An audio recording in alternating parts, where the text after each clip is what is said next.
वारीचा घेतला पावलांनी आम्हा वाळवंटी तुझी सावली गळा भेट घेण्या बिनेची निघाली तुझ्या नाम घोषात इंद्रायणी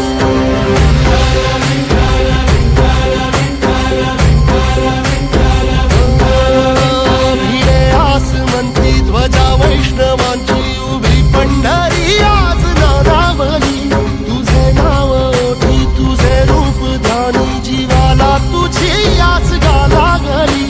जरी बाप साऱ्या जगाचा परी तू आम्हाले करांची विठू माऊली